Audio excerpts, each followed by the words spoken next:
If he could correct the systems and, you know, the infrastructure. 3 months too. We're looking at 3 months, yes. Yeah, so let me buttress that point of the handshake. Yeah. The handshake was supposed to be a short-term solution, but it was made to be a long-term. Because at that stage, Raila had a very powerful voice that if he declares the entire week, Monday through Thursday, a public holiday, nobody goes to work. So at that stage, the president needed to have this handshake to calm down the nation. But having calmed down the nation, then you address the issues which had befallen the nation, which he did not do that. And then in my view, I suspect as soon as people had left the streets and he was having tea on a regular basis with Raila Odinga, he just sat on his laurels and he said, I can't wait to hand over this nation to the next president. Because even a few days ago, a few members of Azimio started saying, wait a minute, the issues with Chebukati. And then the Kenya Kwanza team has been saying the issues with Chebukati. So one begins to wonder, if Azimio under President Kenyatta is complaining about IBC, and Kenya Kwanza under William Ruto is complaining about IBC, then where are we going? Those are the issues, in my view, that the president should have addressed. They're being created. But Gloria, I believe we've sorted out the sound issue before we cross over to Are you sure it was not sabotage from this my competitor? Money has not been poured. Money hasn't been poured. You wanted to correct a notion before we cross over to Uhuru. Yeah, I wanted to correct a notion about, you know, Professor said that actually Uhuru Kenyatta's real candidate is William Ruto.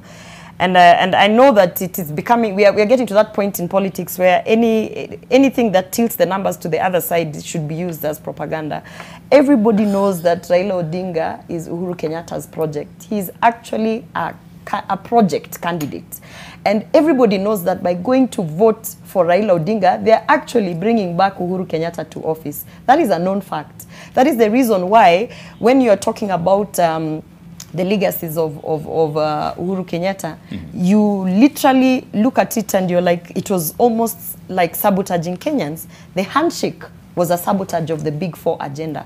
The handshake is also the reason why we're in so much debt, because I have listed for you the handshake projects to the billions and all the money that was stolen. We're talking about even another legacy that they put out there. After the Big Four agenda was ignored and put to the side, we know that Raila Odinga brought in a new project, which they were calling the Building Bridges Initiative.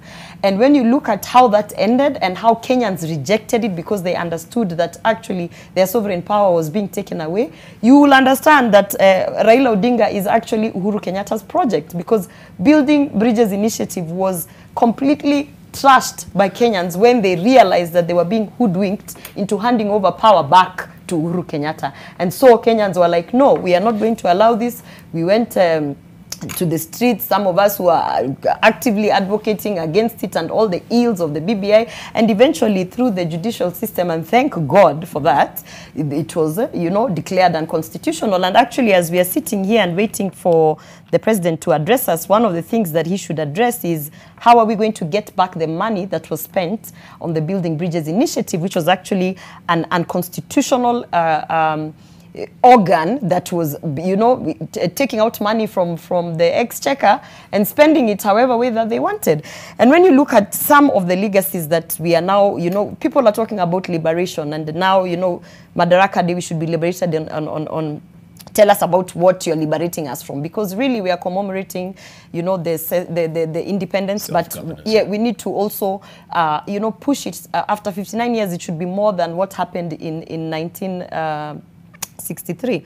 And for me, I would say we have had a president who has repeatedly ignored court orders, you know. So what kind of liberation are we talking about when you cannot even align to our constitution? You cannot even respect our judicial system. Ignored the court orders just within the second term, or did he also do that within the first Now term? I'm speaking of the president in all his capacity, first term, second term, third term, if he tries to get in through the back door.